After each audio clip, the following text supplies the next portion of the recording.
오늘 본문이 요한계시록 7장입니다. 요한계시록을 설교할 때 목회자로서 굉장히 떨립니다. 특별히 요한계시록 7장이 오늘 본문입니다. 저희가 생명의 산 본문으로 계속해서 나가기 때문에 순서대로 나가고 있는데, 오늘 본문이 하필이면 7장 1절에서 8절까지입니다. 여기에 그 유명한 숫자 14만 4천이 나옵니다. 여러분, 이 요한계시록 7장을 가리켜서 사람들이 뭐라고 이야기하냐면요, 이단들의 장이다라고 이야기합니다. 왜냐하면 이 7장과 14장에 등장하는 이 14만 4천이라는 이 숫자 때문에 자신들이 이 14만 4천에 속하는 사람들이다 라는 해석과, 이 14만 4천이라는 숫자를 이단들이 자신들이 마치 자신들의 것인 양 사유화했기 때문인 것입니다. 그런데 이단들의 이런 주장이 여러분 너무 허무맹랑해서 한국교회가 이에 대해서 무시했습니다. 큰 반응을 보이지 않았습니다. 너무 허무맹랑했기 때문이죠. 그런데 그동안에 이단들이 대형화되었고 집단화가 되었고, 심지어는 정치적인 세력으로 변질되어서 큰 힘을 발휘하고 있는 것이 사실 오늘의 현실이기도 합니다. 너무 안타까운 일이죠. 근데 여러분, 요한계시록은 저와 여러분이 잘 아는 것처럼 이 장르가 묵시문학입니다. 묵시문학은 이상이나 상징을 통해서 감추어진 하나님의 뜻을 설명하고 미래에 대한 소망을 주는 내용으로 이루어진 문학이 바로 묵시문학입니다. 그래서 이 묵시문학이라는 장르의 특성상 14만 4천이라는 이 숫자는 장차 이루어질 일에 대한 비유와 상징성을 가지고 있다라는 것입니다. 따라서 이 숫자에 집착해서 자의적으로 해석하는 오류를 범해서는 안 된다라는 것입니다. 이단들은 그저 문자적으로만 이 본문을 해석하려고 해서 그 숫자에 사람들을 끼워 맞추려고 합니다. 그런데 여러분, 오늘 우리가 읽은 이 요한계시록 7장의 핵심은 바로 이것입니다. 그것은 바로 우리의 아버지 되시는 하나님께서 자녀된 저와 여러분을 얼마나 사랑하는지, 그리고 자녀된 우리가 그 하나님 아버지의 보호하심 아래에 있다라는 사실을 깨닫기를 원하는 하나님의 마음이 여기에 담겨져 있다라는 사실을 기억할 수 있기를 주님의 이름으로 축복합니다. 여러분, 요즘은 그렇지 않지만 여러분, 예전에 학창시절에 운동회를 하시면 4명 혹은 5명이 이렇게 줄을 서서 달리기를 시작하면 저 끝에서 선생님이 등수에 따라서 손등에 도장 찍어주는 거 경험하신 적 있으세요? 여러분들은 초등학교를 나오셔서 경험 못 해보셨고, 우리 국민학교 나오신 분들은 다 경험하셨잖아요. 그렇죠? 네, 그렇습니다. 예전엔 그랬어요, 여러분. 이렇게 1등으로 들어온 친구 등에다가, 손등에다 1등, 2등, 3등 이렇게 찍어줬던 시절이 있었답니다. 불과 몇 년 안 됐어요, 여러분. 저랑 얼마 차이 나지 않지만 그런 시절이 있었답니다. 그래서 그 정해진 등수에 따라서 저 1등이요 하면 선생님이 1등 선물을 주고 했던 기억이 없으신가요? 우리 동네가 시골이어서 그랬나요? 네, 죄송합니다. 제가 서울은 어떤지 모르고 제가 저희 동네 기준으로 이야기를 했습니다. 그래서 여러분, 어쨌거나 그렇게 도장을 찍어줬는데, 오늘 저와 여러분, 하나님의 자녀인 저와 여러분도 도장을 받았습니다. 어떤 도장을 받았냐? 성령님께서 저와 여러분에게 하나님의 소유다라는 도장을 찍어줬다라는 사실을 깨달을 수 있기를 주님의 이름으로 축복합니다. 예수님께서 오늘 말씀에 사도 요한을 통해서 환난의 때가 분명히 올 것이다 라고 말씀하십니다. 그런데 그때 택함을 받고 하나님의 보호를 받는 특별한 하나님의 선택받은 백성들이 있다라고 말씀하고 있는 것입니다. 확실한 것은 주님이 그 마지막 때까지 하나님의 백성들, 사랑하는 자녀들을 끝까지 지키시고 보호해 주신다라는 것에는 변함이 없다라는 것입니다. 오늘 본문의 2절과 3절 말씀을 제가 표준 세번역 성경으로 한번 읽어드리겠습니다. 그리고 나는 다른 천사 하나가 살아계신 하나님의 도장을 가지고 해돋는 쪽으로부터 올라오는 것을 보았습니다. 그는 땅과 바다를 해하는 권세를 받은 네 천사에게 큰 소리로 외쳤습니다. 우리가 우리 하나님의 종들의 이마에 도장을 찍을 때까지는 땅이나 바다나 나무들을 해하지 말라라고 분명하게 이야기합니다. 사방의 바람을 붙잡아 두도록 천사를 부리시고 땅과 바다를 해롭게 할 그 4명의 천사를 향해서 해하지 말라라고 그렇게 명령하시는 모습에서 등급이나 계급을 나눠서 너는 되고 너는 안 돼, 이렇게 하는 모습이 아니다라는 것입니다. 오늘 말씀은 주님의 우리를 향한 사랑과 보호하심이 얼마나 크고 놀라운지, 그것이 바로 오늘 본문의 핵심인 것입니다. 또 천사들이 하나님의 종들의 이마에 인을 친다라는 표현이 나옵니다. 근데 여러분, 성경에서 인을 치는 행위는 하나님의 소유권과 하나님의 보호하심에 대해서 상징적인 의미를 가지고 있습니다. 에베소서 1장 13절 말씀에 그 안에서 너희도 진리의 말씀 곧 너희의 구원의 복음을 듣고 그 안에서 또한 믿어 약속의 성령으로 인치심을 받았다라고 기록하고 있고요. 요한복음 3장 33절의 말씀에는 그의 증언을 받는 자는 하나님이 참되시다라는 것을 인쳤느니라 라고 말씀하고 있습니다. 인을 친다라는 의미는 하나님께서 택하신 하나님의 특별한 백성들을 향하여 확실하게 보호해 주신다, 그리고 확실하게 풍성한 긍휼을 베풀어 주신다라는 의미가 담겨져 있는 것입니다. 그래서 이 인침을 받은 자라는 것의 헬라어적인 표현은 더 이상 변할 것이 없는 확정적인 상태를 나타내는 완료 수동태로 기록되어 있습니다. 이는 주님의 택하심과 주님의 보호하심이 여러분 취소되거나 흔들리지 않는다라는 사실을 명시함으로써 이 복된 소식을 듣는 저와 여러분을 격려하기 위함이다라는 것입니다. 사랑하는 여러분, 우리가 이 요한계시록의 말씀을 읽고 묵상할 때 반드시 하나님께서 저와 여러분을 환난 가운데에서 지키시는 분이시다라는 사실을 분명하게 믿고 의지적으로 결단할 수 있기를 주님의 이름으로 축복합니다. 여러분, 하나님의 말씀을 전하기에도 부족한 시간이지만 제가 잠깐 시간을 할애해서 이 본문이 오늘 본문이기 때문에 신천지 이야기를 잠깐만 하겠습니다. 처음에 여러분, 신천지 교주 이만희가 요한계시록 7장의 이 인침받은 자라는 표현을 자의적으로, 사실 자의적으로라는 것은 제가 점잖게 표현한 것이고요, 지 멋대로 해석했습니다. 이만희는 사실 한국의 이단 계보를 따라 올라가면 여러분 천부교 아세요? 전도관이라는 이단 아세요? 이 천부교 교주였던 박태선이 자신이 재림 예수다라고 이야기하면서 이 오늘 본문의 14만 4천이라는 이 숫자를 이용해서 사람들을 미혹했는데, 이 신천지 교주 이만희가 박태선 밑에서 있었습니다. 얘네들이 처음에 뭐라고 했냐, 여러분 잘 아시겠지만 신천지가 처음 나왔을 때 14만 4천의 신도수가 채워지면 본인들의 시대가 열린다라고 이야기했습니다. 새하늘과 새 땅이 열리는데, 여러분 새하늘과 새 땅이 어디에서 열리는 줄 아십니까?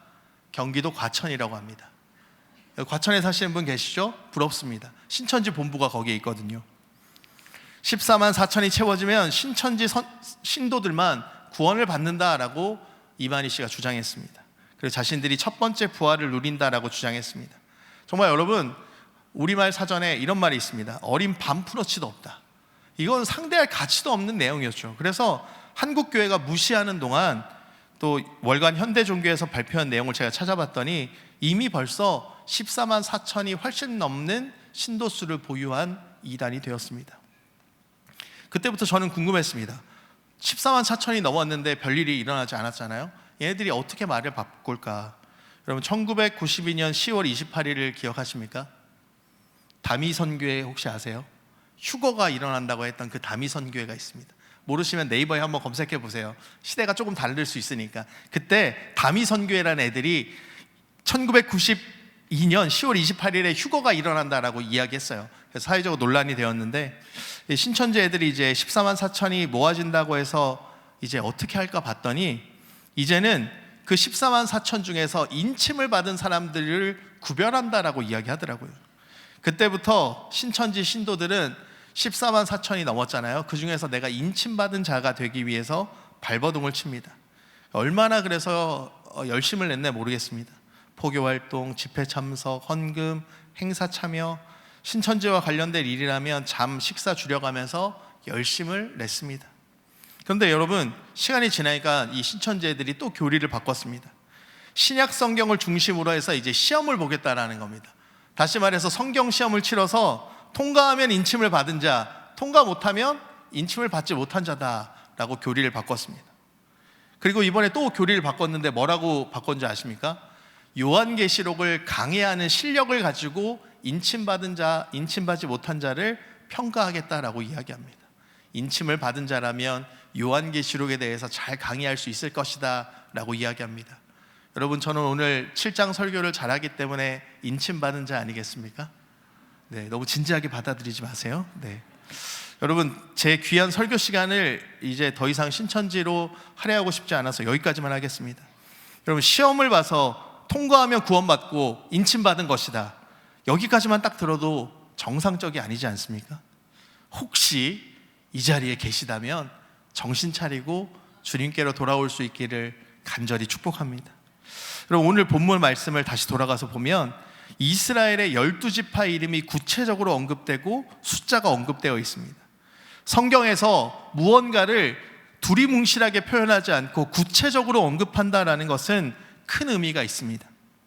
예수님께서 이미 14만 4천이라는 이 숫자를 사유하여서 자신의 그룹이다 라고 말하는 이들이 분명 나타난다는 사실을 아시고 이 부분을 명확하게 해주신 것 같습니다. 어떤 사람이나 어떤 단체도 자신들이 그 14만 4천의 그룹이다, 단체다 라고 언급하지 못하도록 못을 박아놓고 설명하고 있다라는 것입니다. 왜냐하면 오늘 본문에 이어서 나오는 9절 말씀에 이렇게 기록합니다. 9절 말씀 우리 같이 한번 읽어볼까요? 함께 읽겠습니다. 그 뒤에 내가 보니 아무도 그 수를 셀 수 없을 만큼 큰 무리가 있었습니다. 그들은 모든 민족과 종족과 백성과 언어에서 나온 사람들인데 흰 두루마리를 입고 종려나무 가지를 손에 들고 보좌 앞과 어린 양 앞에 서 있었습니다. 아멘. 사도 요한이 그 수를 셀 수 없을 만큼 큰 무리가 있다라고 이야기합니다. 혹시라도 앞에 부분 이 숫자 14만 4천에 대해서 오해하거나 잘못된 해석을 하지 못하도록 그 숫자가 너무 많아서 감히 헤아릴 수 없다라고 이야기하고 있습니다. 그럼에도 불구하고 각종 이단 사이비들이 이 숫자에 집착하는 모습은 너무 불쌍한 절규처럼 보입니다. 이렇게 억지로라도 숫자 노름을 하면서 꽤 맞춰 놓아야 자기 집단에 들어올 사람들이 있기 때문인 것입니다. 그런데 사랑하는 여러분, 우리가 잊지 말아야 될 것이 있습니다. 오늘 저와 여러분은 오늘 본문에 언급된 이스라엘의 12지파 14만 4천과 더불어 예수 그리스도로 말미암아 구원받은 아무도 셀 수 없는 큰 무리에 저와 여러분이 속해 있다라는 사실을 결코 잊지 마시기 바랍니다. 그러므로 오늘 저와 여러분은 하나님의 말씀에 순종하고 우리의 삶의 주관자로, 우리의 삶의 주인으로 예수님을 모시고 살아가야 하는 것입니다. 결코 이단들처럼 스스로의 욕망을 채우기 위해서, 종교 놀이를 하기 위해서 그렇게 예수님을 이용해서는 안 되는 것입니다. 그런데 여러분, 안타까운 사실은 오늘날 그리스도인이라고 이야기하면서 많은 사람들이 자신의 욕망과 필요에 따라서 교회를 다니는 모습을 보게 됩니다. 여러분, 저와 여러분은 오늘 우리의 삶에 예수님을 진정한 주인으로 모시고 살고 있으십니까? 주님의 뜻과 내 생각이 다를 때 주님의 뜻에 순복하고 계십니까? 오늘 우리는 이 말씀을 통하여서 우리가 하나님의 선택받은 특별한 백성이라면, 하나님의 자녀라고 한다면 우리는 결단해야 할 것입니다. 하나님께 속해 있으면서 하나님을 거역하는 세상 가운데 살아가는 우리는 결단해야 하는 것입니다. 오늘 저와 여러분이 세상 가운데 하나님의 자녀로서 그리스도인으로서 살아갈 때 수많은 환난들이 있습니다. 수많은 시험이 있습니다. 수많은 도전들이 있습니다. 여러분, 그때 어떻게 하시겠습니까? 한 다리는 주님께로, 한 다리는 세상에 그렇게 걸쳐서 신앙생활 하시겠습니까? 좋은 게 좋은 거라고 신앙생활 하시겠습니까?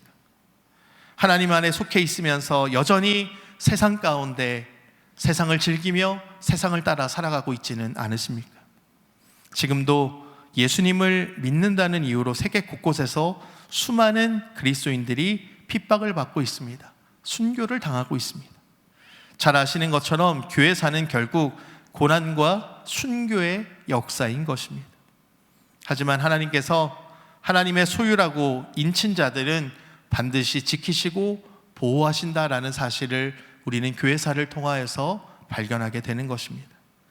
사도 바울은 감히 누가 우리를 예수 그리스도의 그 사랑 가운데에서 떼어놓을 수 있겠느냐라고 반문하고 있는 것입니다. 사랑하는 여러분, 오늘 하나님의 특별한 선택은 바로 저와 여러분이다라는 사실을 깨달으시기 바랍니다. 여러분, 오른손을 여러분의 가슴에 한번 얹어 보시겠습니까? 그리고 저를 따라 하시겠습니까? 나는 특별한 사람이다. 한 번 더 해볼까요? 나는 특별한 사람이다. 옆에 있는 분들을 향해서 당신은 특별한 사람입니다. 하나님께서 저와 여러분을 정말 특별하게 선택하셨고 사랑하는 내 아들이다, 딸이라 말씀해 주십니다. 우리는 우리를 사랑하시는 주님의 도움을 힘입어 삶의 모든 자리 가운데 어려움들을 넉넉히 이겨낼 힘이 있습니다. 하나님은 우리가 홀로 고난을 감당하도록 내버려 두지 않으십니다. 우리를 위해 모든 고난을 이미 겪으셨던 주님께서 저와 여러분의 아픔을 알고 계십니다. 우리의 어려움을 이해하고 계십니다. 예수님께서 십자가를 지셨던 그 시간들을 생각해 보십시오.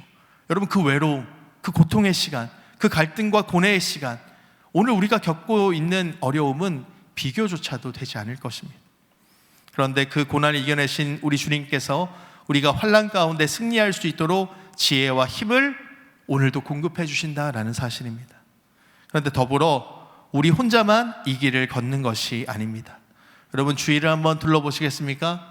많은 분들이 있습니다. 우리와 함께 이 신앙의 길을 걸어가는 수많은 지체들이 우리 곁에 있습니다. 여러분, 더불어 함께 이 길을 걸어가고 있다는 사실이 얼마나 큰 은혜이며 축복인지 깨달을 수 있기를 소망합니다. 우리가 사명을 감당할 때, 또한 세상 가운데 적대감으로 인해 지쳤을 때 동일한 고난을 겪고 있는 우리의 지체들을 기억하시기 바랍니다.